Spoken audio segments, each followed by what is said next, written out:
Alright, so we're going to continue working on our desk. Now before we do, just going to go over the process for copying your preferences again. You're going to open up on your D drive, you'll find your, just going to pretend that we have this here, Maya folder. And inside the Maya folder will be a Maya 2014 folder,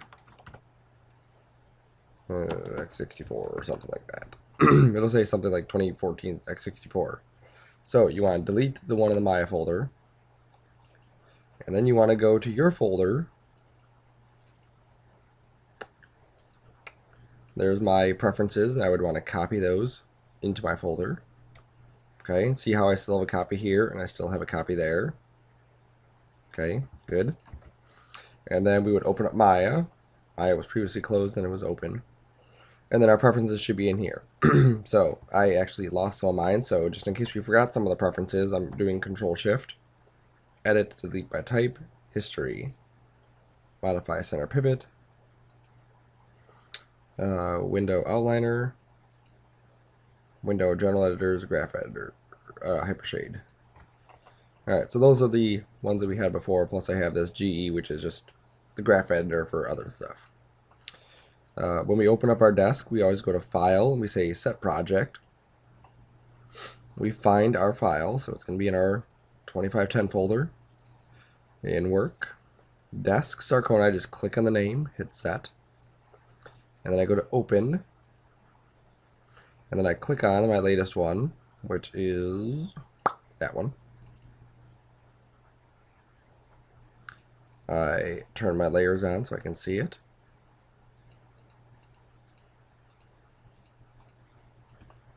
There's our desk. Beautiful. Alright, and then I don't need my old stuff one. I just hide that. It's my extra chair. Now, the first thing we want to do is kind of set the scene for what we're going to be doing in this thing. And then we're going to do our lighting first, then we'll do our texturing, and then we'll do our animation and rendering.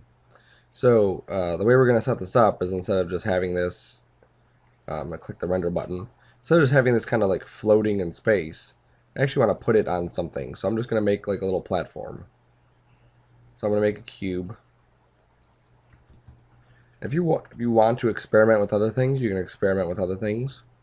But I think a cube is just going to look nice, just to kind of have it like seated on top of something. Okay, now it's hard to see, so I'm going to kind of zoom in, or I can go to one of my side views, front or right, go into wireframe, and then I can just really get this thing kind of laid out so that the feet are touching the bottom. Okay, you'll see here, if I look at this, my chairs, let me unreference my chair. My chair's legs are down here, my table legs are up here. So they actually should be all a bit higher. So I'm going to grab my chair and the little blanket that's on it, and I'm going to move those up. Okay, like remember I can click on the word translate Y, and with my middle mouse button I can drag. There we go, good. And then my desk, and I have all the stuff that's on my desk, so I'm just going to hide the chair. And see, I really can't hide the details layer because then I'll lose all the other stuff I have. So I'm going to try switching this to the front view. There we go. Now I can still isolate everything. Now I have to be careful with this step because if I start moving stuff around, I could actually screw up some of the other stuff I have. As an example, let's say I just move this down like that. That's not a big deal, right? Because everything did move. You saw it all moved together. But now if I go back to these Newton balls, I'm going to go to the outliner, and I grab one of these cradle balls, and I look at where its pivot is. You see its pivot is way up here. Okay? So I can't just like grab stuff and start moving it when I have something like that that's kind of like set up for animation. So I have to be kind of a bit careful with how I do that. So for the table and stuff, I'm actually just going to leave the table where it is. And we'll move the chair. Let me go back to back to the front view to select the chair and the towel here. I'm just going to scoot that down a little bit just to bring these in alignment. And then pull this up there. And maybe nudge this down just a tiny bit more. There we go. If it's sticking inside it, that's fine. We don't need it to be like right on top of it. And then what I'm also doing is I'm kind of looking at the size of this. It may help to look at it from the top view. If I go through and I scale this down, and I get it to fit perfectly-ish. There you go, like that. So you see how all my stuff is kind of fit inside here. And then I grab this middle section and I scale it out. Now I'm going to get something that's basically centered inside here. Okay, that way I have a nice little centered block. It's not like offset like this. That would look funny. Okay, so now I'm just going to jump back to my front view, and I'm just going to pull this back down until that's touching. There we go. Alright, so there's that. I'm going to hide my grid. Here's the grid hide button right under the word show. I'm going to go to faces on this thing and just delete the bottom. And then the rest of this I'm just going to put a little bevel on. Okay, so I went back to object mode, went to edit mesh, dropped down to bevel. And then we'll add a little bit less offset on here, and then a couple more segments. That should be sufficient. I like that.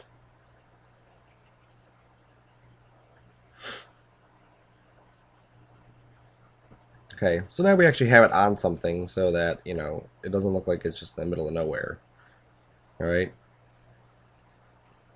And then I'm also just going to put a plane underneath.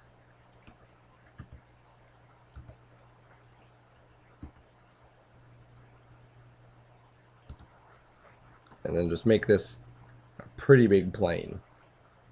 So that as I'm showing this desk, you see how I can kind of get close to it and still not show like nothingness in the background. Okay, if I go this high, I will. And we may, but you know, at least we don't have nothing back there. Okay, it actually looks like a little bit of a scene. Even if we're here, it still kind of looks like a little bit of a scene. It's like it's staged instead of just like, you know, nothingness. Alright, so that'll be good. So I'm just going to grab these two guys. Let me label this one stage. I'm going to label this one ground. And I'm just going to grab both of these objects and throw them on their own layer.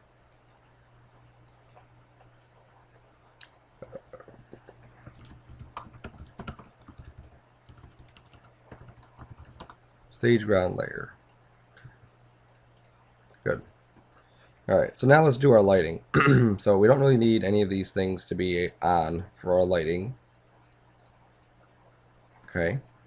So we're going to go to create lights. And there's several kinds of lights. So before we even get into the lighting aspect of this, let's go through what these lights are.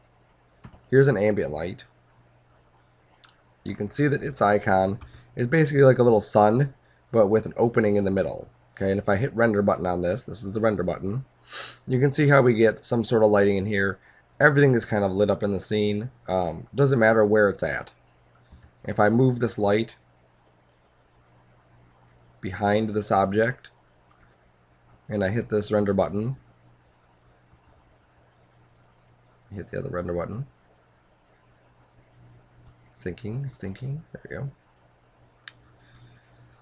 You can see there's a dark spot here, but pretty much everything is still lit up. Even on the back of this, it's still somewhat lit up. Okay, an ambient light will light up everything in the scene, and typically these are used as a fill light to give us that sense of bounce light or sense of fill light. There's a directional light. The directional light is going to be a bunch of arrows, and whichever direction these arrows are facing is what the light is coming from. The direction of the light is not coming from, but pointing at. So right now this light is pointing at the side of this, so it's going to light it up from the side. As I rotate this, I'm changing the way the light's hitting. So typically if I had something maybe dramatic on a single character, I could use something like this. Or if I'm doing like an earth and I want the entire earth to be lit up, I could do something like that. Okay, so it's a bunch of parallel light from one direction. We have a point light, and you'll see that the point light looks similar to an ambient light. Okay. The point light is on the left here. Ambient light is on the right. The point light has its hole filled in. The ambient does not. Okay. So they look similar, but they're going to do something different. And the point light is going to act more like a light bulb. Okay. So light's going to be emitted from this spot, and it's just going to go out in a circle. But you can see from here, if it's behind the object, we're getting blackness. Where with the ambient light, we were getting a bunch of fill light in here. It's actually a bit brighter here because of where it was hitting.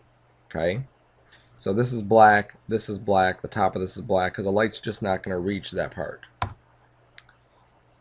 Then we have a spotlight. And this one looks like a little cone. I can rotate the cone around. Okay, and this one is going to be exactly what it sounds like, a spotlight. So I rotate this, and I can change where that light's coming from. So if I'm using something like a spotlight or a flashlight, or something that starts at one point and kind of is directed in one direction, I can use that kind of lighting. And then we have an area light. An area light is basically a square, and the light's going to come from an area. So when I hit render, it comes out of here.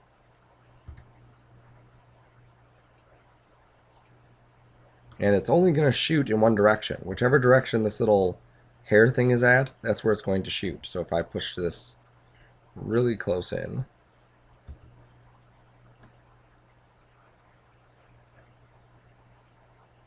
you can see how the light lights this stuff up, but doesn't light anything back here up. Okay.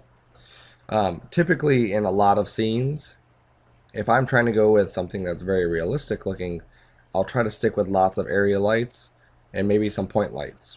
If I have certain needs for spotlights, I'll use those. Or directional, I'll use those. Ambient, I typically don't use in a realistic lighting scenario. Okay. I like to just try to get as many real lights as I can in here, and that's what I would use. Now, a thing about rendering, when I click this button, it's using the Maya software renderer. The Maya software renderer calculates things differently than the Maya hardware renderer, than the Maya vector renderer, than the mental ray renderer, just so you can see the difference. I don't think I'll get anything here. Yeah, it's just great. Let's go with the point light.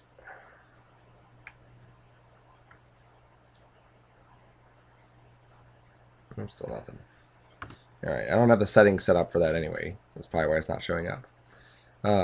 But you'll get different renderings depending on what renderer you're using. Here's the mental ray renderer. And it'll probably look pretty similar because we don't have anything really set up to tell it to do anything different. Mental ray can do more photorealistic stuff. It can do stuff that Maya software renderer cannot do. Like crash. Not that the Maya software renderer won't crash, but this one seems to want to crash right now. So there we go. So it's thinking still. Hit the render button again. Okay, we're pretty much going to get the same thing. It's going to take a little bit longer. One thing we're going to notice that we're going to get different in the mental ray renderer is you can see that we're getting shadows. Okay, now we'll get shadows in the Maya software renderer too. We just have to turn them on. Okay, so for this assignment, we're going to stick with Maya software, and we're going to try to stick to area lights, maybe a point light, or a directional light, or not a directional light, but a spotlight. So area, maybe a point, maybe a spot, maybe an ambient, possibly. Okay. So we're going to stick to the Maya software, so I'm going to make sure I click the render button, and make sure I click the Maya software tab. I could also get to it from this clapper here. This blue clapper, or the clapper with the blue on top, will just open the render view. It's not actually rendering anything, this just opens the view so that I can pick which renderer I want to use. This one is your render button that does a little render preview. This one is what's called IPR. And what this one allows me to do is I can click on that, and then I can isolate a region. So I'm just clicking and dragging. And then if I have the light selected, we'll wait until this is done thinking. If I have my light selected, I can change things like the intensity. And then the IPR rendering will update, and it'll make this brighter.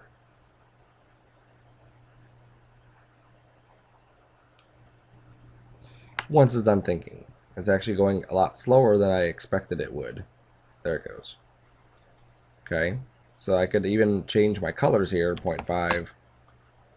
Okay, and it'll update live of what I'm doing. Okay, it's still a slow process, but it'll do that. I typically don't use IPR just because the stuff that we want to test out, we really can't test out through IPR. Alright, so let's set up our light here. Remember, if I hit 5, I get the shaded mode.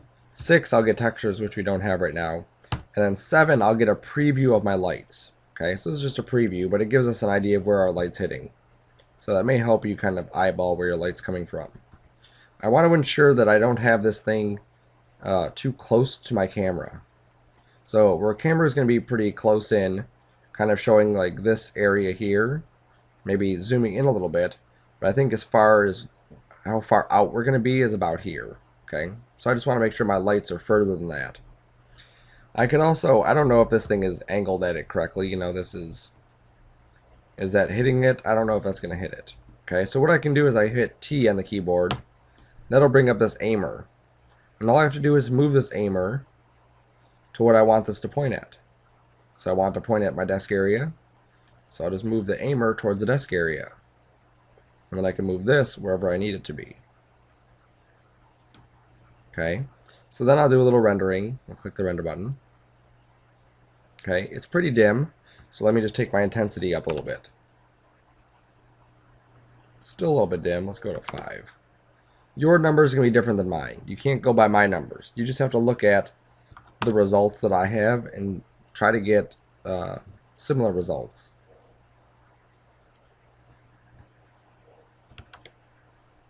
Okay, and even though I'm at 15, I had to be careful because I'm starting to like wash this out right here, and I'm starting to get some really bright areas. So I'm going to go back to 10 because I know I'm going to need at least one more light.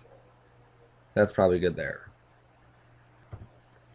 Okay, so even though it looks crazy bright in here, which you know is not really a good judge, this is what the actual end lighting is going to look like. Okay, so that's what we're concerned about. It doesn't matter what it looks like here. When we click this button, we see this. That's what we want to see. Okay. So that's our one light. So I'm going to go and hit Control A. Okay. Control A is our attribute editor. And remember, this has a lot of the attributes for our stuff that is beyond what we see here. So one thing that it has is decay rate. It has a color here instead of just punching in like what's the RGB value. You can just click on the color and pick a color. Light effects, shadows, and so on. Okay, so we're going to turn shadows on for this. So I'm going to go to my render settings, which is this clapper with the 2 dots. And here are the basic settings for our rendering. We're going to go to the Maya software tab. We're going to go down to ray tracing. And in here, we're just going to click on ray tracing and close it. So now when we render, we should see that we have shadows. There they are. And we'll also see that they're pretty grainy. Okay. In our shadow section, there are shadow rays. And the more rays that we have, like 40, the smoother this is going to be.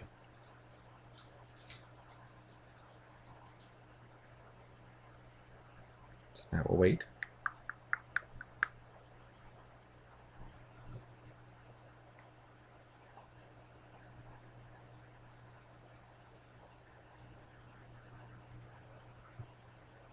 Okay, now with this at 40, that's like a crazy high number. You can see the look we're getting here. They look like a lot better shadows. And obviously this is taking a lot longer as well.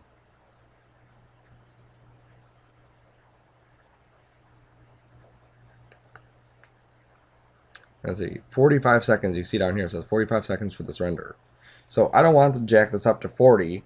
I want to try to find a good number that'll still keep my render time low. So if I do this to 20, let's see how long this will take.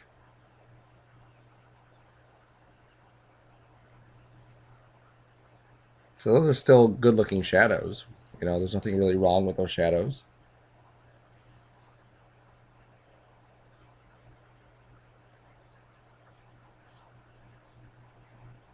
And now this only took 20 seconds. So basically, like, we were at 40, it took 45, we were at 20, it took 21. So I'm going to drop it down to 10. And I could even do, instead of rendering this entire thing, I can just marquee a section and then click this little render clapper button, or this little render red button, render region button. And then I render just that one section. And then I can look at it, I'm zooming in and seeing the grain, and I can compare it to this area and this area. Okay, and I can even grab a little section and say, let's put that back up to 40 and see what that looked like. And it allows me just to preview this thing and see if I'm really getting anything out of it. So here's 40, here's 10.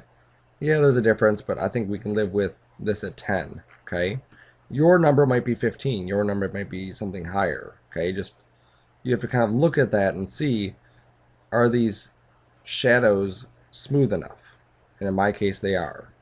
There's still going to be some graininess, some rockiness. We'll get rid of that. Okay. Right there, I'm not too happy about that. Let me see what this is going to look like.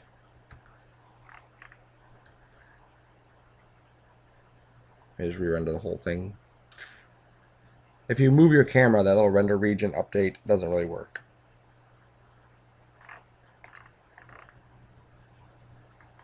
Ooh, too zoomed.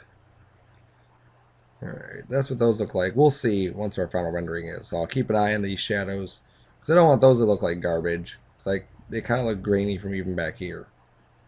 Alright, so I'm going to take this light and hit Control D. So I duplicate it.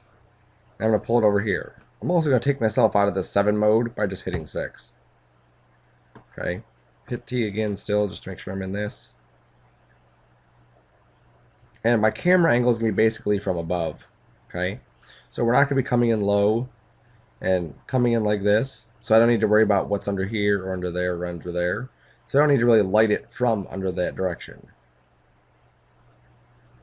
Okay, so I'm just going to try to get this at a little bit different angle, just to kind of capture some of the stuff that we're not seeing in the other one. I'm also going to take the intensity down, okay, just so you can see what it's going to look like before I do that. We'll hit the render button. And what's happening is we had good light from one side, we had this other light, now we're getting double the light in some of these areas, and it's just going to turn up washed out. Okay, so I'm going to turn off, or turn down this other light. Maybe I'll put it down to 5. We'll do a little render region, click the render region button. Alright, that's looking better. Alright, let me do the whole screen now. Sometimes you can see just from the render region, it's way too bright, tone it down, way too bright, tone it down, and then you kind of hit the good spot. Okay, and I don't think I really want shadows from the other light. So if I come over here, it says use Raytrace Shadows, I can turn that off. And now we'll render this in C. Because I can have one light that's just kind of like my main light, and the other one's just kind of like a faked bounce light or a fill light. Okay, that looks good. I like the way this is looking. I don't like this shadow here, so I may just adjust this light slightly. But it'll also depend on our camera angle. I may come back and just tweak these lights a little bit more once we get to the end of this.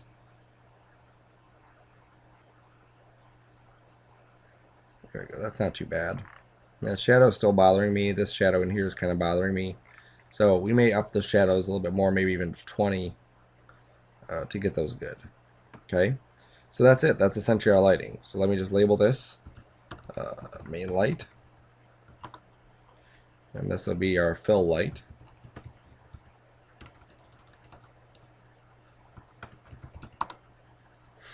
Okay, I'm going to grab both of these, throw them onto a layer.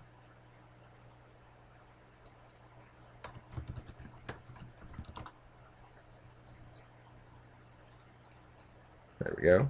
Now we're lighting this for a specific camera shot. Okay, we're lighting it for just like a little sweep from here to there. Okay, and maybe a little zoom in or so. Alright, we're not getting anything crazy.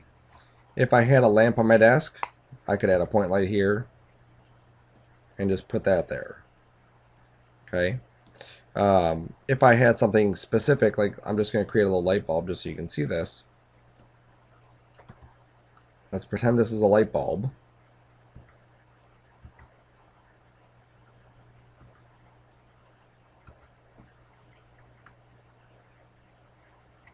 Okay, and I stick this light inside here, and then I hit the render button. What I'm going to see is I don't even see that light. It doesn't look like that light is lighting it up at all. Or, yeah, that light bulb. Okay? With this light inside here, and shadows being on, it's actually kind of hiding the fact that we have a light inside this thing, because the light's in here casting a shadow, but it really can't get out. If I put the light out, and then I render, then you can see that I'm going to get the look of that light, and it's going to cast shadows. Okay?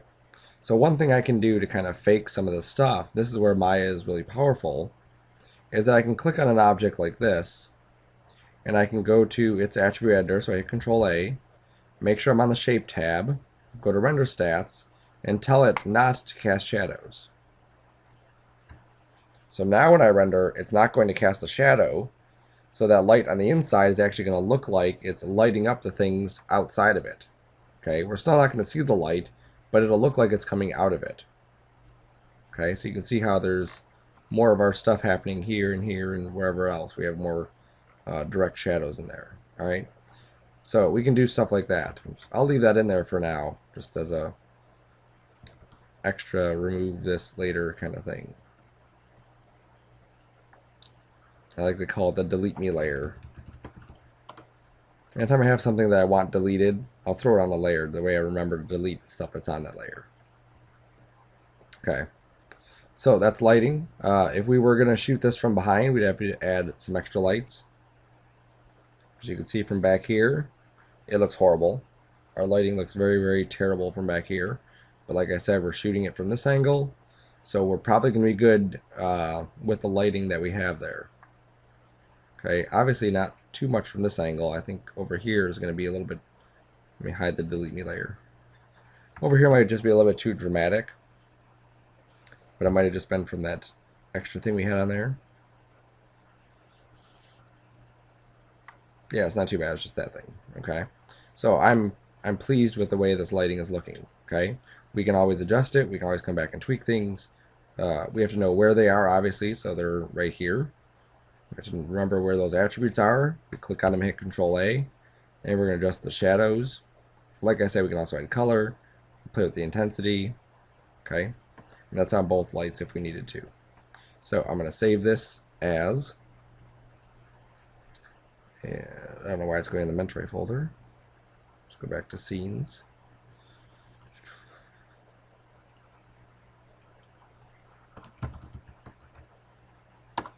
Lighting startup.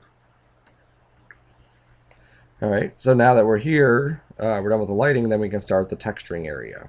Okay, so we're going to do this kind of one at a time.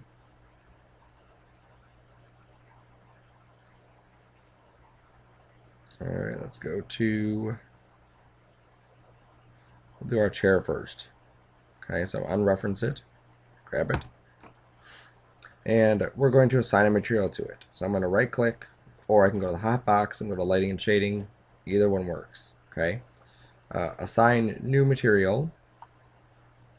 From this list, I have a choice of what I want to assign to this. There's a bunch of different things that are inside here that we could assign. Some of these are for specific things, like these are for real flow. These MISS are for mental ray. These particle clouds are for particles. Okay, the ones we're going to play with are very, very basic ones. There's Blinn, Phong, Lambert, anisotropic. These ones here are just very basic ones. So we're going to click Blinn. A lot of times I use Blinn. Okay, one of the things that we use Blinn for is shiny objects. Okay, this is a chair. If we were at Google and we typed in something like wooden chair,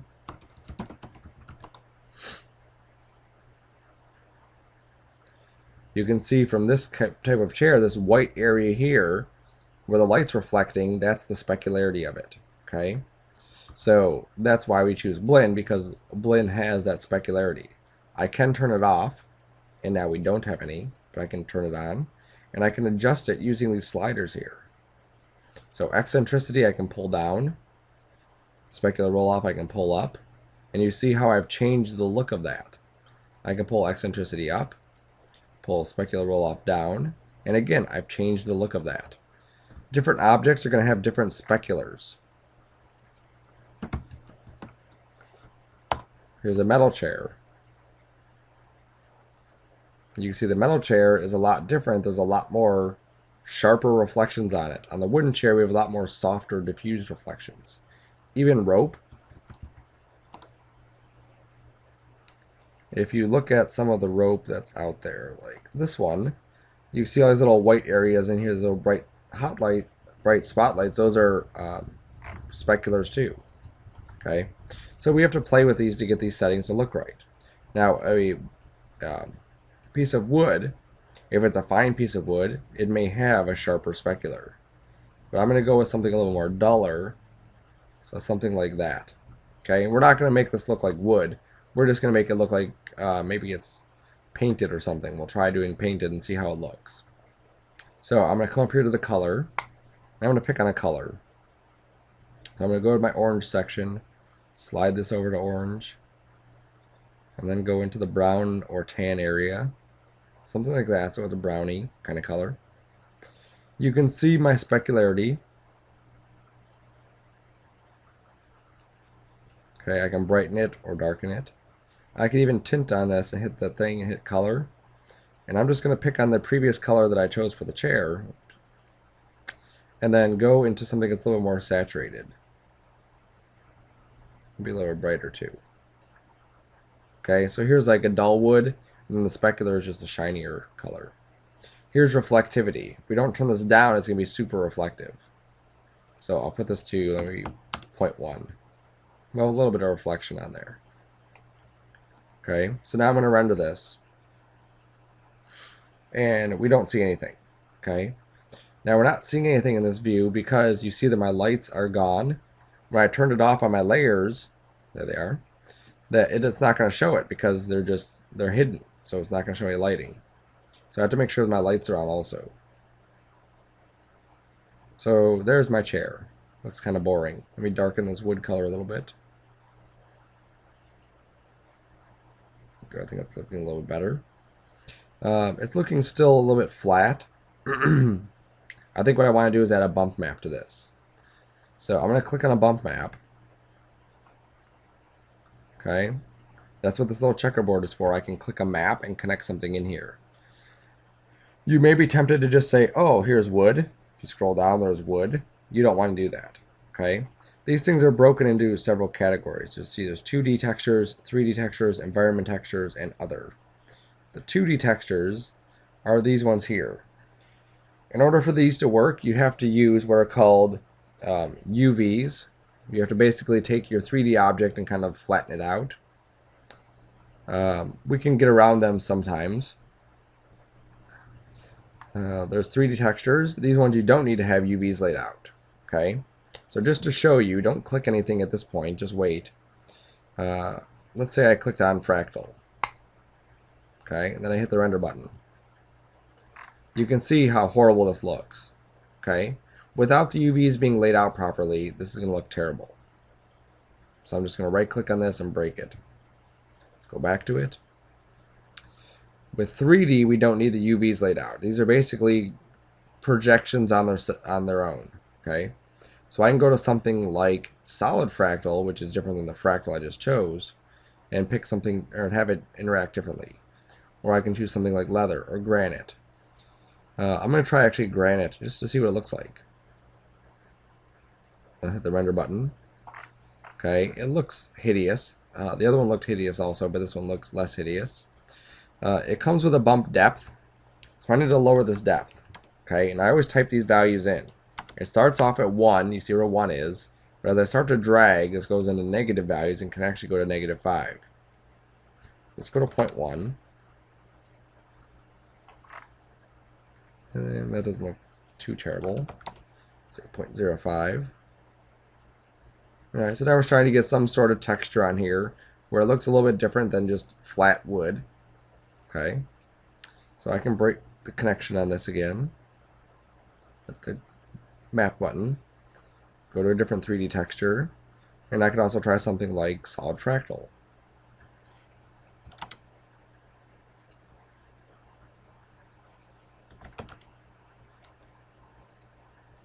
Okay, now this one is doing something a little bit different. It looks more like a cloudy texture. The other one looked like a grainier texture. So all of these things that are in here are going to give you a different result. Okay, so let's click on the map button for bump map for this. Let's go to 3D textures, and let's pick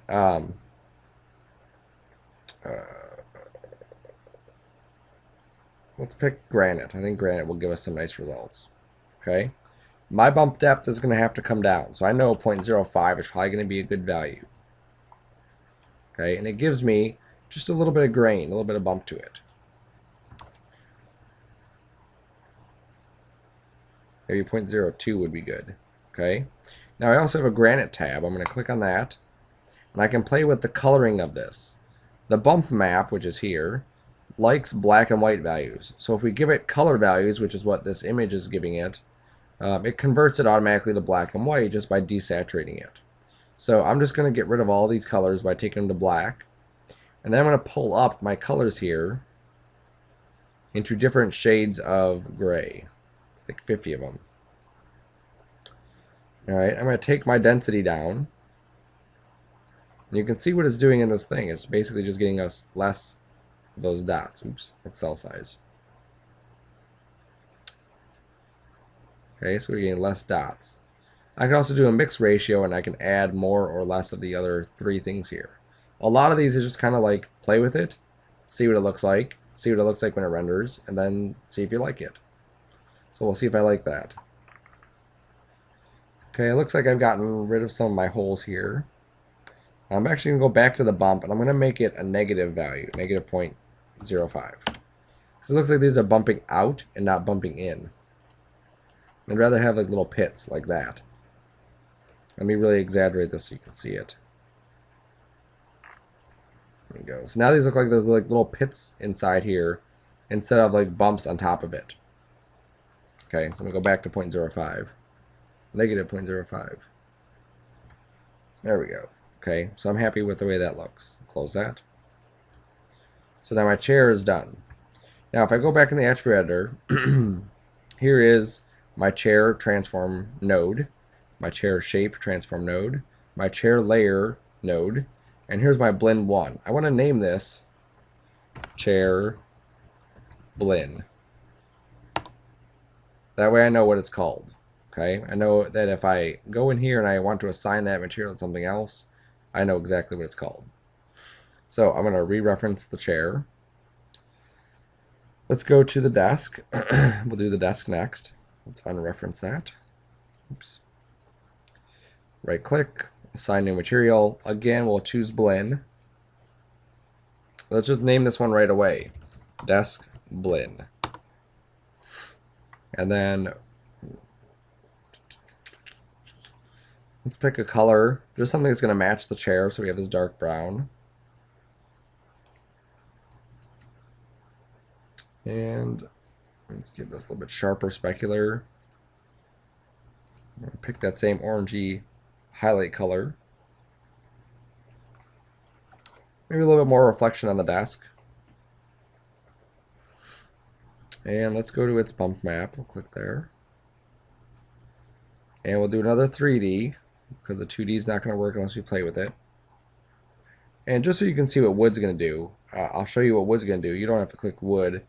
You can click on Brownian. It'll give us a different look. So click Brownian. I'm going to click wood, then go back to Brownian just so you can see it.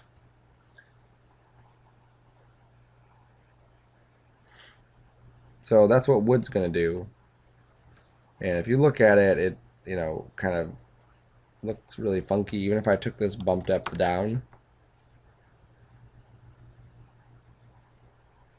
it kind of looks like wood, but not good enough for what we would need. We need to either go like one direction or the other. We can't try to like half-ass it and,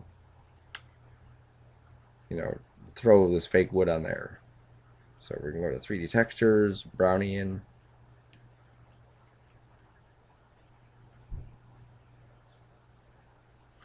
Okay, again, it looks crazy. I can hit escape to stop it. Take my bump depth down.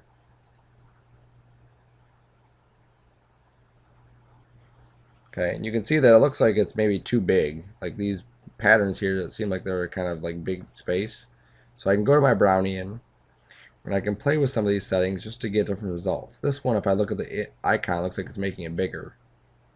So I'm just going to pull it down until it's smaller. And this will give me a little bit more contrast. I think I'm just going to soften it some. Pull that up. So lacunarity went up, increment went down, octaves went up. And now we're getting just a finer pattern on here. You can see some of the reflection. That looks pretty nice. Okay.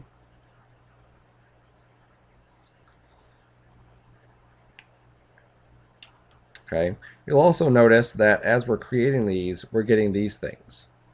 This right here, we have two of them, at least.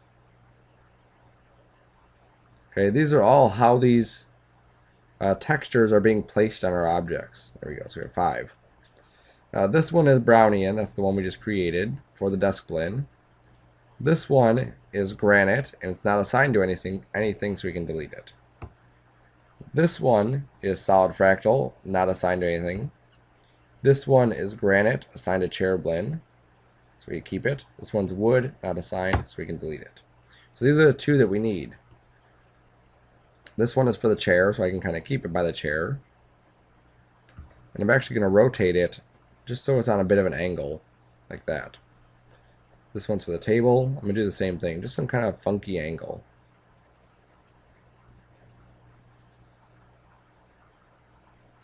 And all it's going to do is just kind of mix that pattern up a little bit more, okay? I could even, if I decided that I wanted the table's texture to be really, really big, I could scale this up. And that would scale up that bump on the table. It might be hard to see, but it did scale it up. Or I could scale this down like that and get the texture to be even tinier. Okay, and sometimes it actually does some funky results when you do that. So actually, you didn't mind it when it was that big.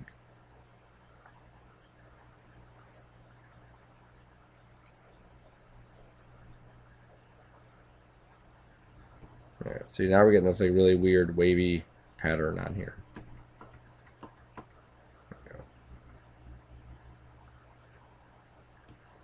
Yeah, I think I like it just like that. A little bit tinier. There we go, that looks good. Okay, we're not going for photorealistic in this case. We're just kind of going for more of just kind of like basic cartoony looks. Alright, so I'm going to make a new layer for these things. So I'm just going to make a new layer. These are going to be called 3D texture placements. Save it. Oh, it doesn't like the 3D being at the beginning, so I'll just write out the word 3, capital D, save. Alright, so those 2 are good. Desk is done, chair is done. Reference the desk. Let's go to the book layer. Oops, so reference the book layer. Alright, we're going to pull the book out of here. Alright, now this is why we didn't want to do anything with this one yet, because we can do a little bit more fancier stuff with it. Alright. Let's go to the top view. My top view seems to be messed up. There it is. Maybe I went to the wrong view. Pull this out some more. Alright, now the book, if we look at this, so you can see it, I'm going to jump back to top view in a second. A book is basically like this area here would be where the pages are, and this area here would be where the binding of the book is. So we have basically 2 different textures on here. I can't just put red on this and it work, or blue on this and it'll work, or white on this. That would kind of work in certain cases if there's a white book, but we want to kind of separate it a little bit. I'm going to jump back to the top view. So I'm going to grab the faces for the paper. So I'm just marqueing the paper. I'm going to go to the hotbox, lighting and shading, assign, instead of new, we can just go to favorite because the blend is listed right here. And we'll go to blend. And we'll call this paper blend book. Paper book blend. There we go. And I'm just going to pull this up to the white area. No reflectivity.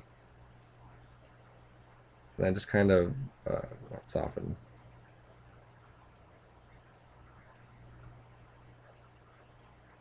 Sharpen that like that. There we go. So it's really sharp specular.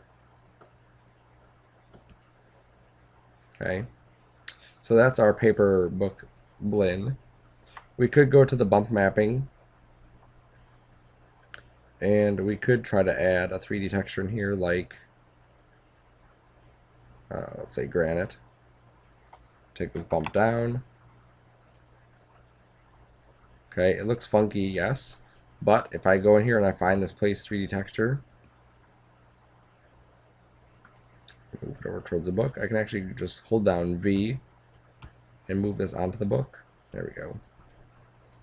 Alright, so I'm going to scale or rotate it so it's facing downward at the book. And then I'm going to squeeze it in like this. Let's just see what that's going to do for us. And if you look at this now, it actually looks like there's some sort of paper in that. So let's go back to our bump depth, 0.05. 0.02. There we go. That looks like paper. Success. Alright, so now let's grab the rest of this. So I'm going to right click and go to face. And I want to grab everything but the paper area. So I'm going to do it opposite. I'm going to go to the top view. I'm going to grab the paper area. So now I have all the paper selected again. I'm going to hold shift and marquee the entire book. So what that does is it deselects the paper and reselects the book. So then go lighting and shading, assign existing or favorite, blend, and then I'm going to assign book, binding, blend. Okay, reflectivity, off, specularity, I think is actually probably, I'm just going to lower eccentricity and lower my roll off a little bit. There we go. Now whatever color I decide to make the book, let's say we make it a reddish tone.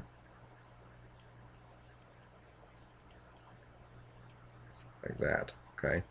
So I'm going to go up here to my color and just give us a desaturated view of that one. Alright, so there we go. Back to object mode. So here is our book. So let's look at what that book's going to look like rendered. There we go. That is sufficient for what we're doing.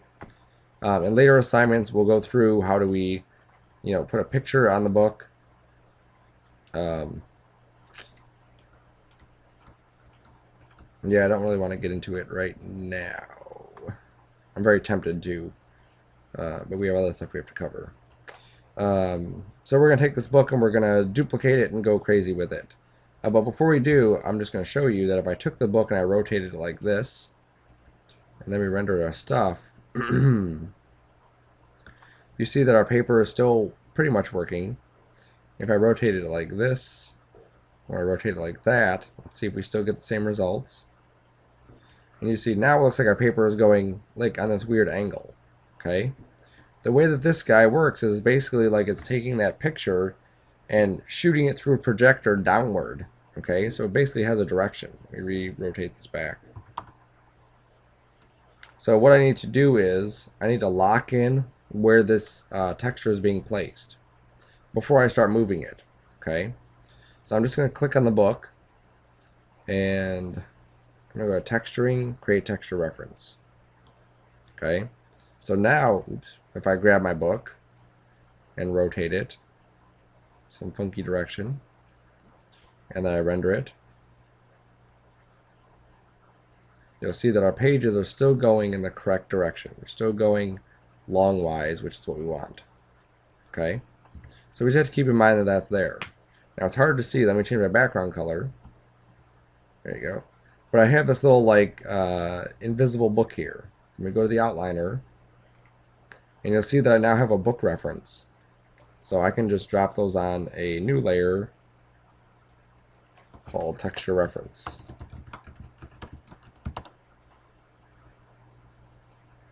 And hide it. Okay? So rotate this back to 0. I'm going to spin it around so it can fit in my bookcase. There we go.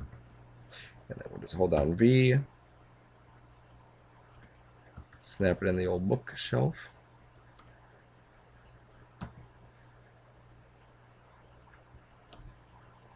And then we can start to duplicate this and scale it down and adjust it.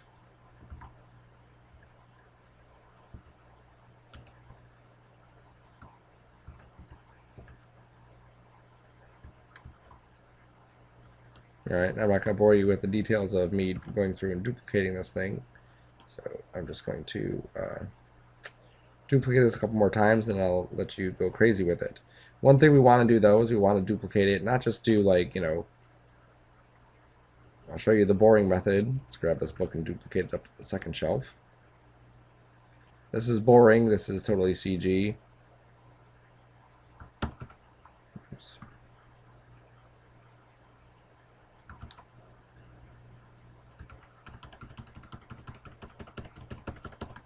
Okay, it's a very, very boring bookshelf. This is more exciting, having those different kinds of scales and whatnot in there.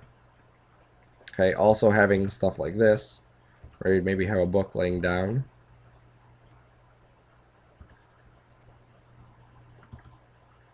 Then maybe we have another book like laying on top of that one. Maybe on the other side of the bookshelf. What's so great about having layers like referenced and whatnot is that we can basically move stuff around as much as we want. Marquee stuff and not have to worry about grabbing stuff on accident.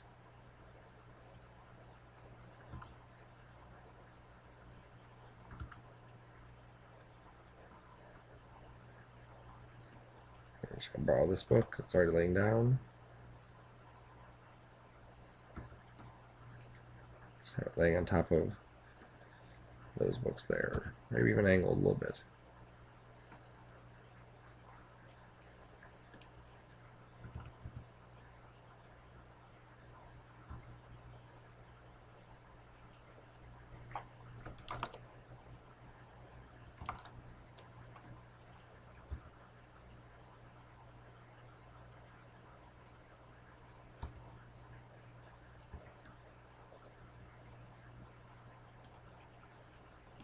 Okay, so you can create a couple bookshelves that are just randomly dispersing your books out. Okay. Another thing we can do to add a little bit more realism to this, let's group those books together, is we can give some of the books a different color. So what I'm going to do is go to, first let's go to the Hypershade. Let's look at that coloring again.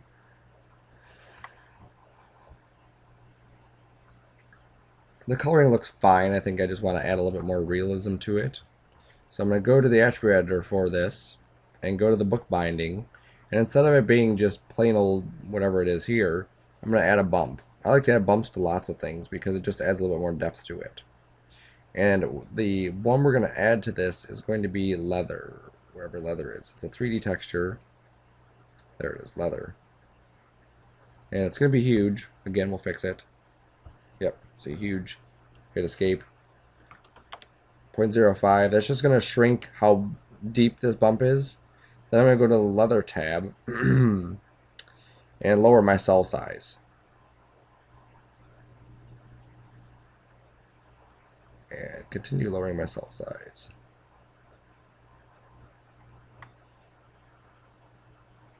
There we go. So now it looks like we have a little bit more detail on that binding.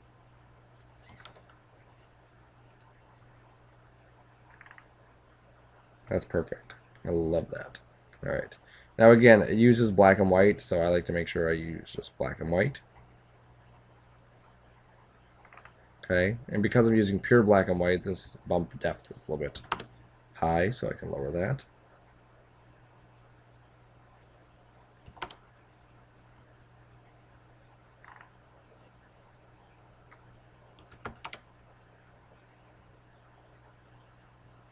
There we go. That's pretty good there. I like the way that looks.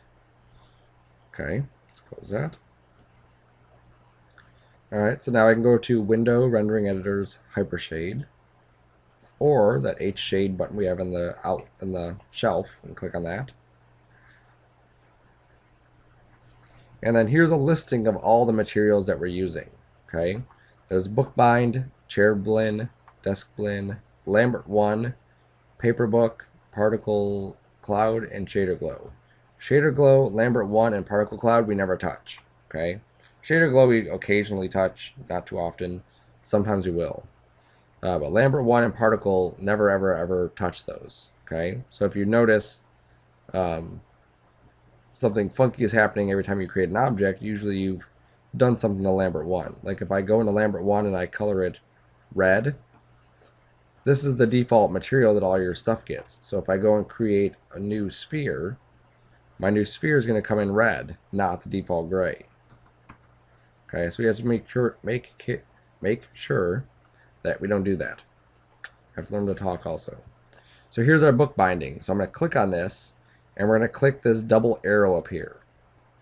This lists out, here is my shading group, here is my material, here's the bump, here's the leather, here's the place 3D. So as we're editing some of these shading networks, which is what this guy is called, can get pretty intense. Okay, just so you can see it, shading network Maya. Here is some of the shading networks, and finding the stuff to click correctly can be a bit tricky. Okay, so by just mapping it out, it's usually easier to kind of see how things are connected. So here's our original material that has all this stuff in it. Here's the bump, here's the leather, and here's the place 3D texture, which is, remember, that little box that we have out here, that box. Okay, so what we want to do is I'm going to duplicate this. So I'm going to click on, I've clicked this, I've clicked the double arrow. I'm going to go to Edit, Duplicate, and this is in the Hypershade edit, not this edit up here. Edit, Duplicate, Shading Network.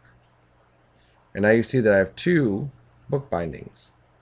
So I can do that again. Edit, Duplicate, Shading Network. Edit, Duplicate, Shading Network. So now I have 4 different ones. So I'm going to go to the first one, and I'm going to just put red at the beginning. The second one, blue. Let's say yellow and green. You can pick whatever colors you want.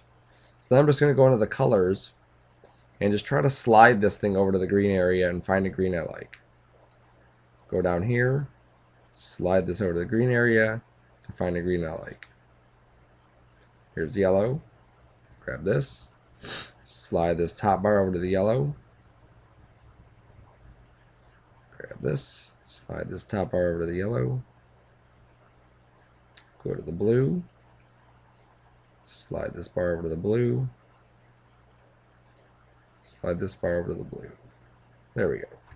Okay, so now I have my 4 colors of books. So now what I can do is I can't just grab these and just say, okay, you're going to get this one, because it still has the paper on there. So let me hide the desk so we don't see the desk. And I'm going to just do one book at a time. So let's go to this book here. I'm going to switch to the top view, and we're just going to do the same trick we did before. I'm going to go to Faces and marquee all the paper faces. Should be difficult to do. Hold Shift, marquee the rest of the book. So now I have the book binding selected, just like we did before. Then I can right-click on any one of these and say Assign Material to Selection. And you'll see that now, if I right-click and go to Object Mode and click off, that one has a blue binding. So now I can just go throughout this and just say, okay, well, I want this one to be blue also. Grab the paper, Shift marquee to grab the binding, right-click and hold, assign material to selection. We have to go to wireframe on a couple of these.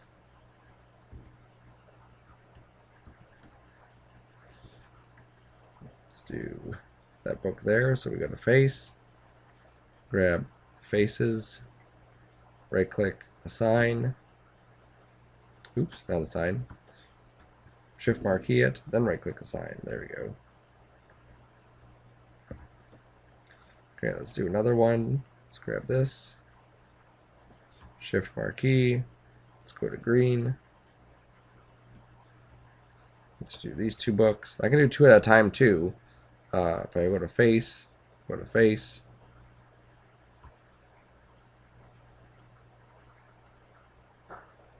Alright, I can't do two at once. One at a time.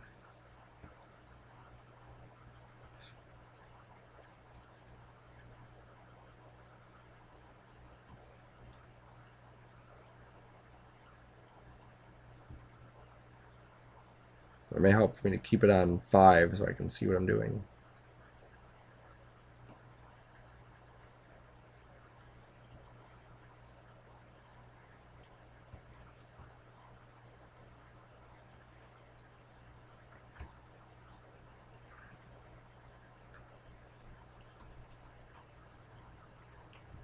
And see how quick this process can go once you've done it a few times.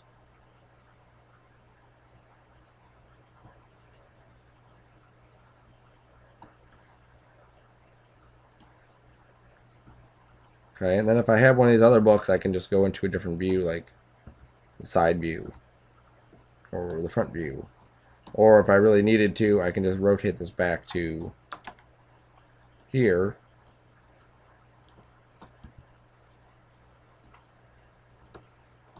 Then go into one of those views. There it is.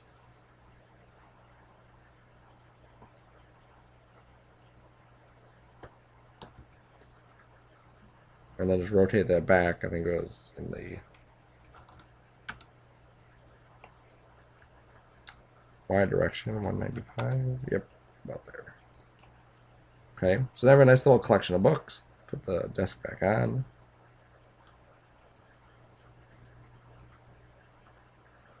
So there we go. Nice little collection. We can add some more books up here. I could even take these books and just duplicate them. Remember, Control D. Stick them up there.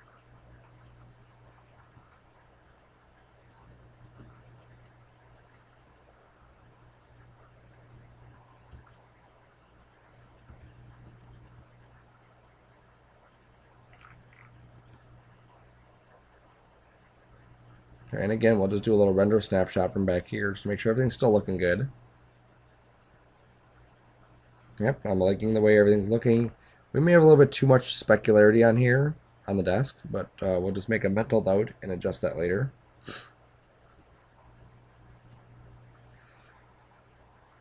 Right, I just want to double check these papers here, make sure the papers are looking good.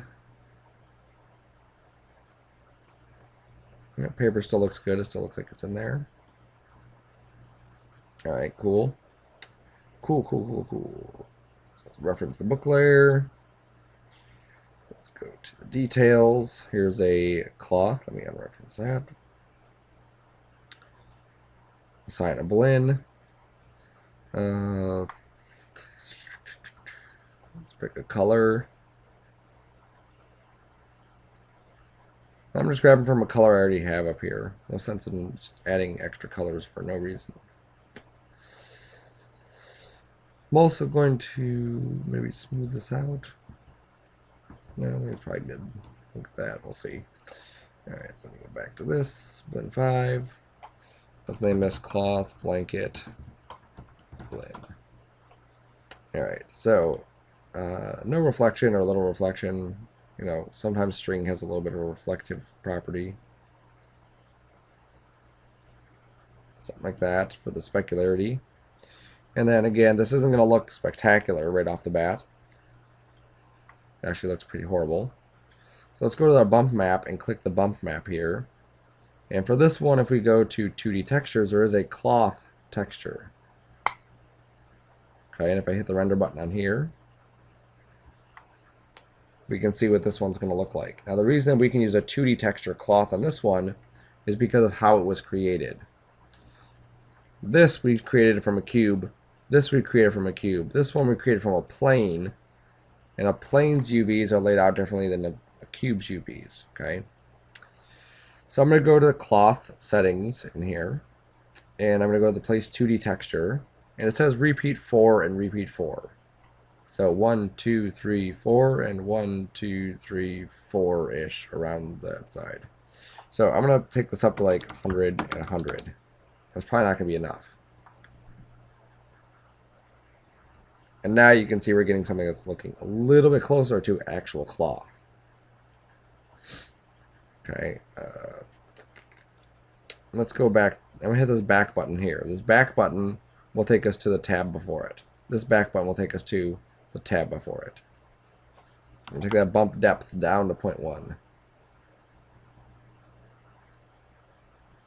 It's looking better.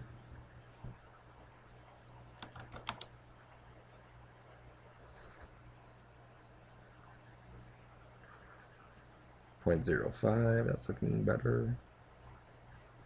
Okay, then go back to the cloth. Hit this forward button to get back to the place 2D texture.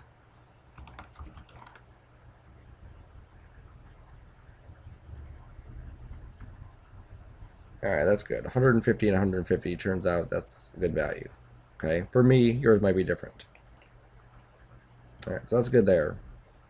And I like the way this looks. I like the blue. I like this cloth bump. The specularity on it seems good. I could probably tone it down a little bit. Looks like it might be a little bit too specular right there. Yeah, that's better. It's a bit softer. You can see that it has some details in there. Alright, close that. Close that. Let's come over here and do the easy stuff. These guys here. Those guys there. Whoa. These guys here.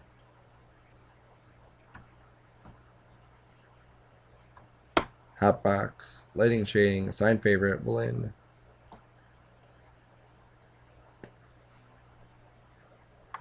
I'll make this black. Make the diffuse black. I'm going to take my specular or eccentricity down, specular roll off up, specular color up, reflectivity up. Let's see what that looks like.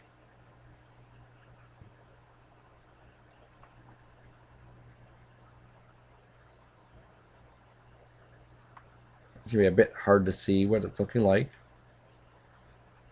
You kind of see it on this one.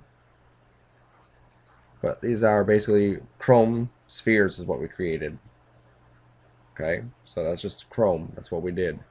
No color, no diffuse. These don't matter. They're not doing anything anyway. Sharp specular, really reflective. Okay, so now let's go and do these guys. I'm going to grab the strings. Assign favorite blend. I didn't label my balls. I'll do that next. White strings blend. Just make it white.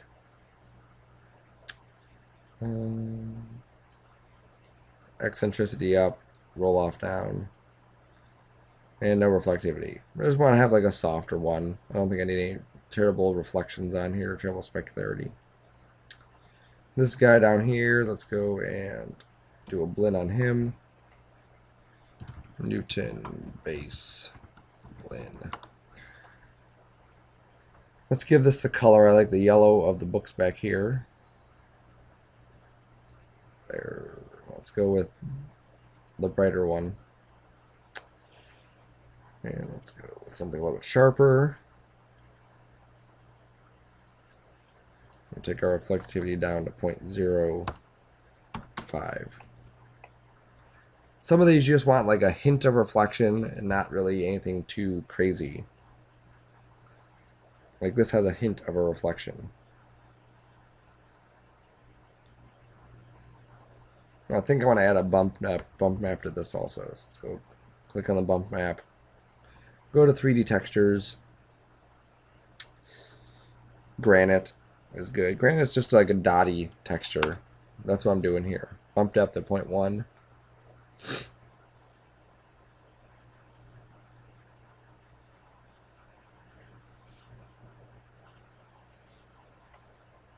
Holy cow. Okay. So let's go to the granite. Let's go take our cell size down. Let's grab a little section of this. Hit the render region button. That's good. Let's go back to the bump. I'm seeing there's a lot of black in there, which means that the bump is just really deep. Take the bump depth down further. That's good. So you can see on here, I just want to have some sort of grainy texture, but nothing like it was. Let's take this up to maybe 0.03.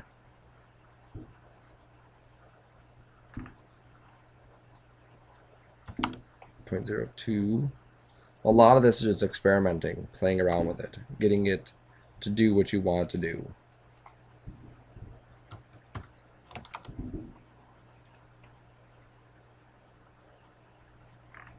There we go. So I'm at 0.005 for the bump depth. On my granite, I took my cell size down to 0.020. And I could just take these down to this, and then just increment this, and adjust some of my density and mix ratio. There we go. So that looks pretty good. Maybe a little more density.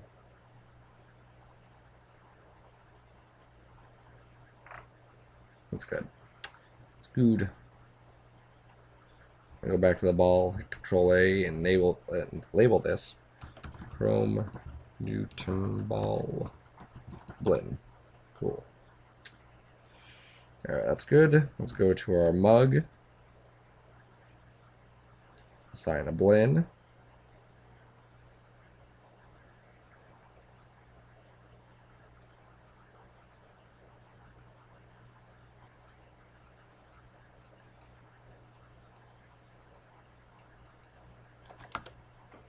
You can see the settings we're doing here. Lower eccentricity. Don't worry about my actual number. Just kind of look at this and try to get a nice... I'm looking for a smaller circle. Nothing too tiny. Nothing too big. Just a smaller circle. And pretty softened out.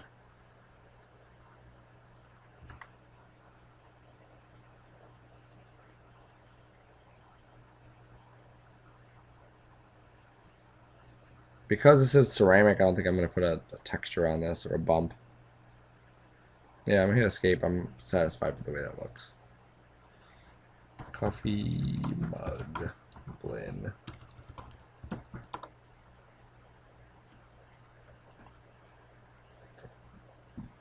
Here's our pencil holder. And we can look up, you know, if you ever, what does these things look like in real life? You could look up, you know, what does a pencil holder look like, just like we talked about before. And there's some that have like these wire meshes in there. We're not going to do that. That's just going to be kill us on render time. So we're just going to do like a cup or a tin or something. We could even do something like that. Okay. So let's go in here and we'll pick just a color. I think I like that yellowy color. And then we'll take this transparency up.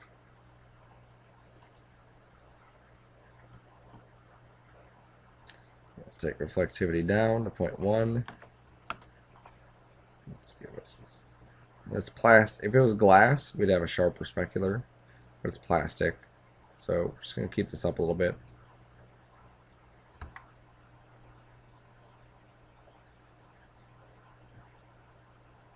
And we should probably save. We've been doing a lot of work. We should probably have saved like 15 times by now. Or 50. And the rule in Maya when you're rendering is that whatever you're trying to see in the render view, Maya will render last. It automatically knows. So put your thoughts on something you don't want to see. And then Maya will hopefully show you what you do want to see. Alright, so there's our transparent mug. I think we have a bevel on the bottom of this here, yes. Maybe I don't like this transparency. No, I think I want to go with the plastic cup, so let's just take that transparency off.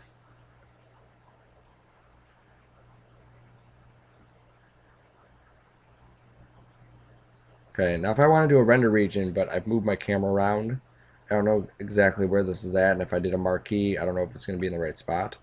I can click this little render camera, or render snapshot. And it basically does a wireframe that I could then marquee, and then click on the red box.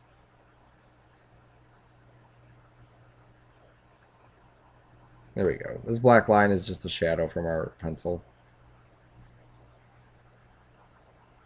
Yeah, that's kind of cool.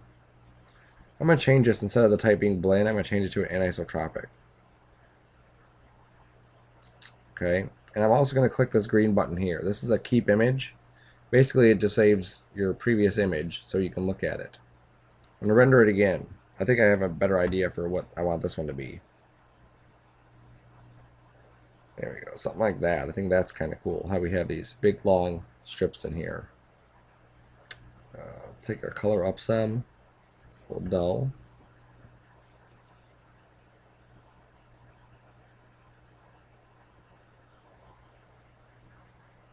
Even more.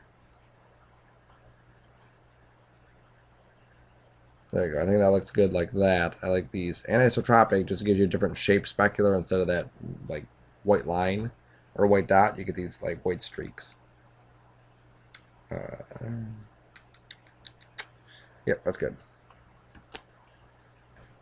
Alright, so let's call that paper, pencil holder. ANIS, anisotropic. Anisotropic. There we go. Let's do our pencil now. Alright, and the pencil is going to be different colors. Over here we should have black. Here we should have an image of a pencil. Save ourselves some time typing. So you see the different colors. We have the charcoal, we have this light wood, orangey wood, metal, and then the eraser part.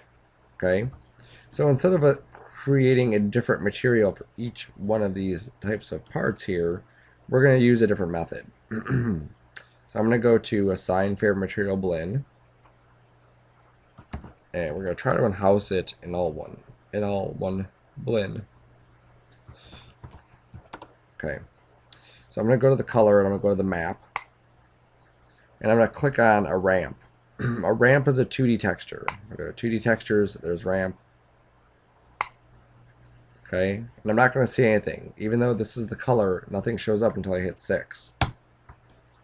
Alright, so now you can see we have this yellow, orange, reddish color here to green to kind of blue.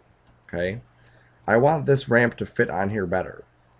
So what I need to do is lay out the UVs for it. And in this case, it's not going to be terribly difficult if I do one more thing before I do it. If I go to Window UV Texture Editor, just so you can see, this is what my pencil looks like, kind of flattened out, and where the parts are that are hitting that ramp. So I'm going to unrotate this so it's vertical, like that. And then I'm going to go to the hotbox, go to Create UVs, and go to Cylindrical Mapping, and just let go. Okay. Now what this does is it takes my texture and wraps it around it. So I can right click, go to object mode, click back on the pencil, and now you see that we have this ramp, this gradient that goes from red to orange to yellow to green to blue to purple at the top-ish. Okay, so I can click on it, go back to the pencil blend, click the arrow to get back to the ramp, and then I can adjust these settings. Now I don't want to transition between these different colors, so I'm going to say interpolation, none. And I can move the circles on the left, and I can delete things with the X's on the right. Okay, so I'm just going to come down here, and this should be like a charcoal, like we said. This should be, there's the color, kind of like that, but maybe desaturated, lighter. Good. This one, which is going to be the actual pencil color, it's going to be yellowish.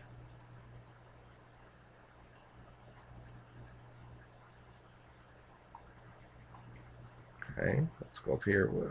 I'm going to add another color, so I'm just going to click and then change this to like a silver. I'll just slide it up until I get it in position. It's about there. And then way up top, we'll go in with the orange. Put more orange, like that. Alright, so now from back here, that looks like a pencil. We'll hit the render button, take a look at it. We'll probably have to adjust reflectivity and specularity and all that. But we're not getting too terribly close to it that we need to even see that. Alright, beautiful. That looks like a pencil. From where we're at, it resembles a pencil. I'm happy about the way that looks. It could use some more work probably, but I think where we're at is probably a good area. Let's take this and then just adjust some of these values. Actually, I want it maybe a bit sharper. Specular on those. Take the reflectivity down. Alright, good, good, good. Okay, let me delete the history on this pencil. That way everything's kind of sealed. Now we can go in here and start duplicating these guys. Let's go to wireframe. I'm going to take my pivot and just move this down to the bottom. So D, grab the middle arrow and just slide it down. Okay. At some point I must have center pivoted that. I thought I moved it already.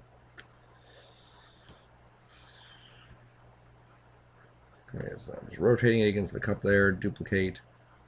Rotate against that side of the cup, duplicate. Rotate it against this side of the cup.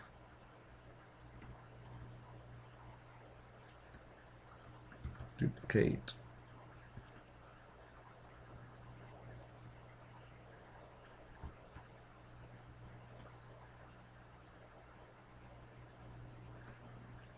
There we go, and then just for fun, let's take a couple of these and reset the rotates.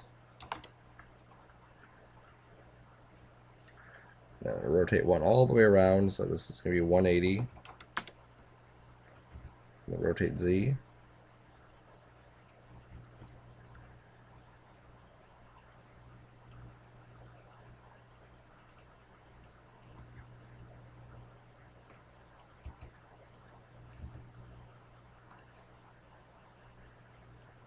There we go. And then let's throw one on the desk too. So just duplicate it again. I'll throw one over here. Oops.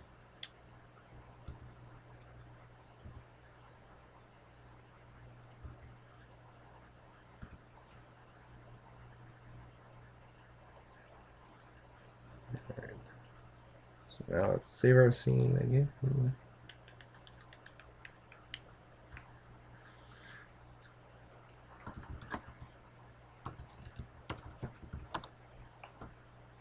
The only thing I left is the paper, so let's just do, before we get to the paper, do the rendering. Make sure we're still liking the way things are looking, and I think I'm excited about the way things are looking, so it's good. Alright, now the paper. So we have two things. We have one, which is our, or three things. One, which is our pack of paper. One, which is our sheet of paper. And then if you remember, we have these like little tears of paper here. Okay, so these three guys and this guy here is all going to get the same thing, but we'll do these three first. So assign a blend, paper, blend. Okay, now I'm going to go out to Google and type in paper. And usually there's a good picture of paper that you can use. So something like this works. Or if you want to find something like legal pad, something like that, there's a perfect picture of what paper should look like. Okay, so I'm actually going to use this image. So I'm going to go to View Original Image. I'm going to right click and say Save the Image. I'm going to go into my D drive. Go into my Sarcona, go into 2510, Work, Desk, Source Images, Legal Pad. Okay. Now, for school, this is great. We can do this kind of stuff. For work, professional stuff, you can't do that. Okay. For professional stuff, you have to go to a website called CG Textures, which we'll get into more when we do other stuff. But for now, we're just going to do that. So we can go to CG Textures and we can actually type in paper. Maybe they even have like the exact thing of paper we would need, but I doubt it because I don't think I've seen it on here before. Like legal, yeah, doesn't find legal paper on here. Okay.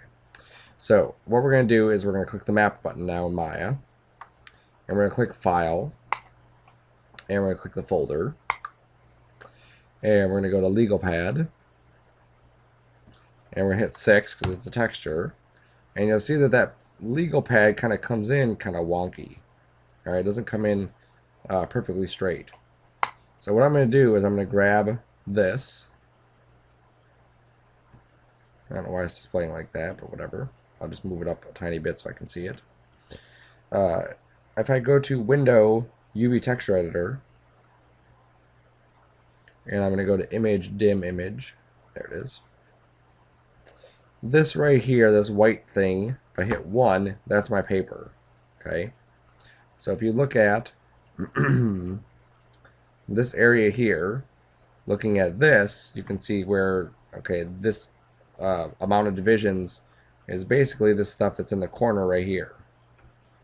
Alright, so I'm going to right click and go to UV, and I'm going to grab this, and I'm going to go rotate 90 degrees this way. Like that. And you can see that it updates the texture, so now the texture is hitting a different area. I'm going to go to my scale tool and just scale. And I'm not going to click here, I'm just going to middle drag out here and scale this down.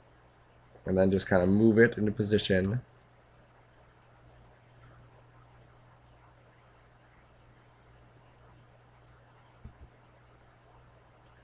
Until it's lined up. Then you can see that, hey, that looks like a piece of paper. Like an actual piece of paper. Pretty awesome. Alright, nudge it back down. Still touching. There we go. Alright, so I'm going to do the same thing to these pieces of paper over here. So I'm going to click on one of them, like this guy. Here he is. So I'm going to right click, go to UV, grab him, rotate him around, and then just shove him about near the top of this, where he would be coming from.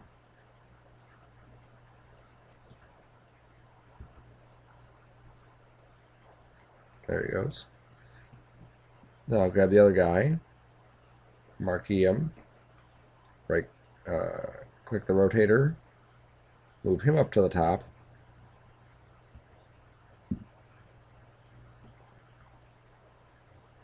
object mode, there we go.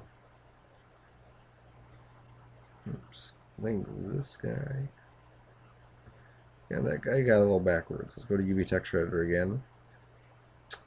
And I'll grab these, and I'm going to just do a flip. There we go.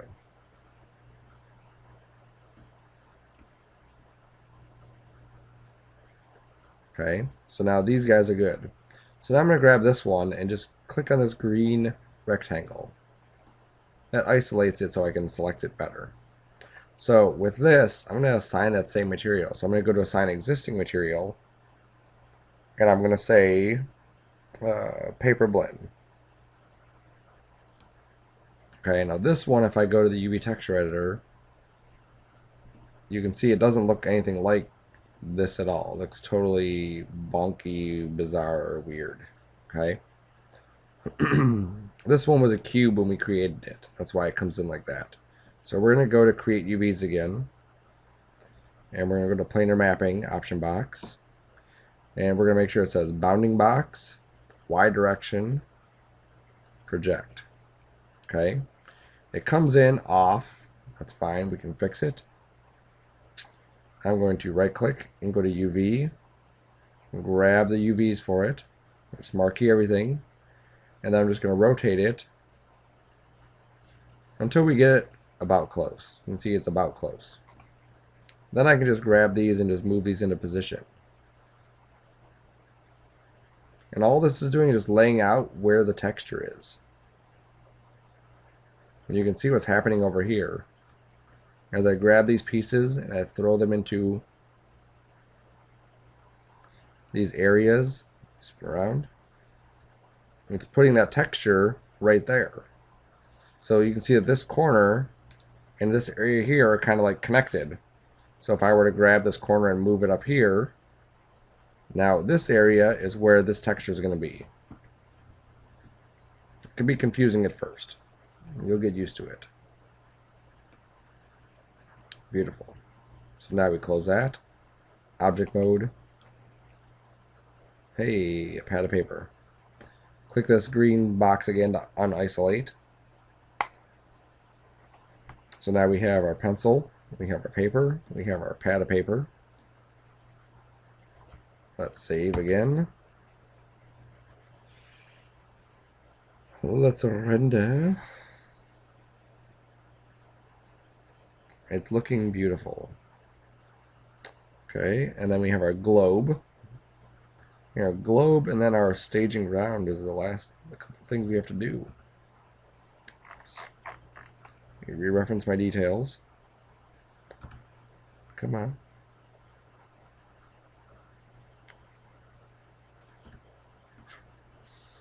Alright, let's go here. Let's go there. I think these ones are basically going to be the same material. So let's go to assign existing, or assign favorite blend. Globe, stand, blend. Let's give this a goldy kind of color. I'm going to do like it more in that area. Like that. Reflectivity, let's leave it at 0.5 or 0.3. Bit of a sharp specular. Maybe a different color. Ugh. There. Alright, that's good. Alright, so that's good enough for that. Now for the earth, we go to CG textures. I type in earth. I don't think I'm going to get anything for earth.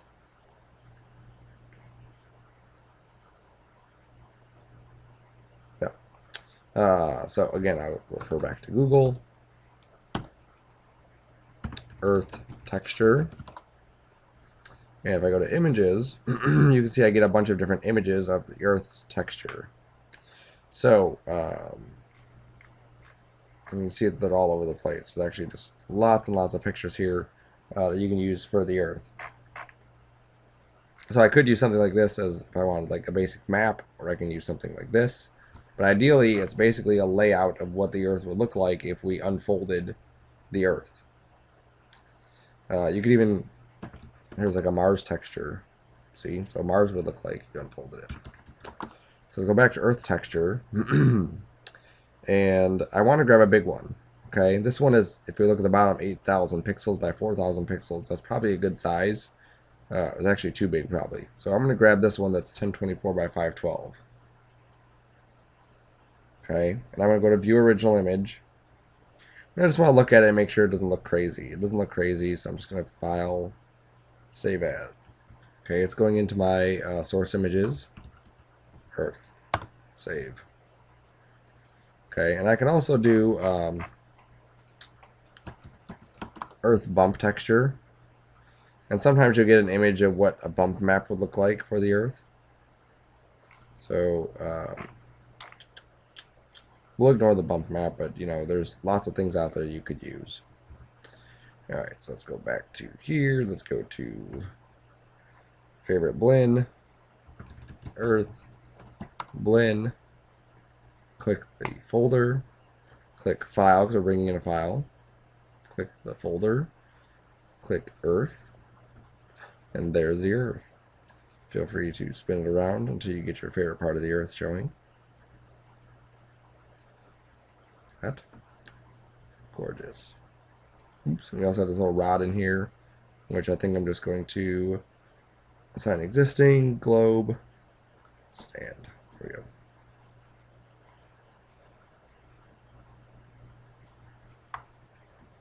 Okay, so let's save this. And I believe, except for these two, we're done. So I'm going to just grab these two guys, Put a blend on them and say ground blend.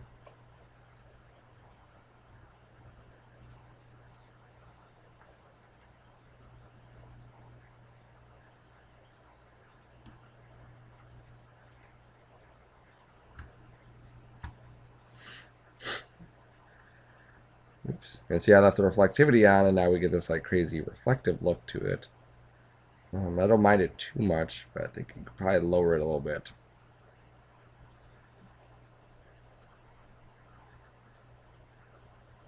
Just adjusted my eccentricity up, specular down, this down, reflectivity down.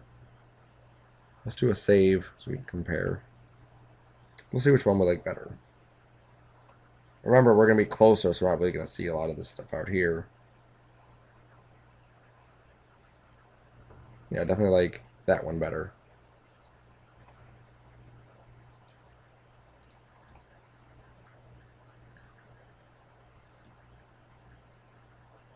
Okay, gorgeous. Let's save it. Alright, so this is texturing, and I believe everything's done. Let's just take these last little bits of Place 3D textures and drop them onto here by right-clicking.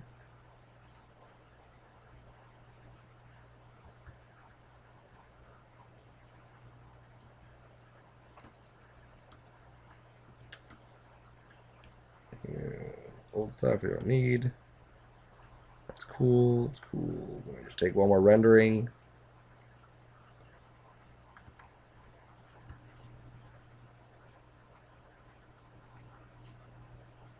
Oops, our paper is reflective.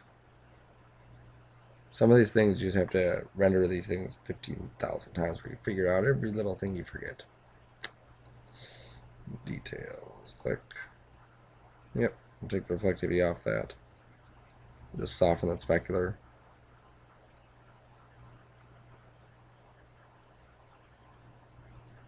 And how's our globe? I adjust that.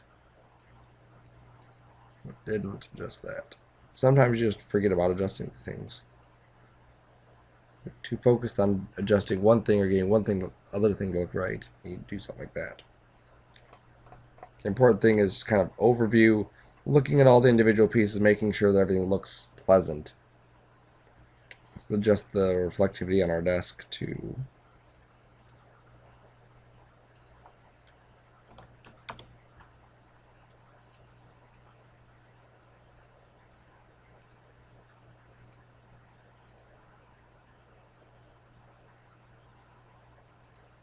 there we go. That's good.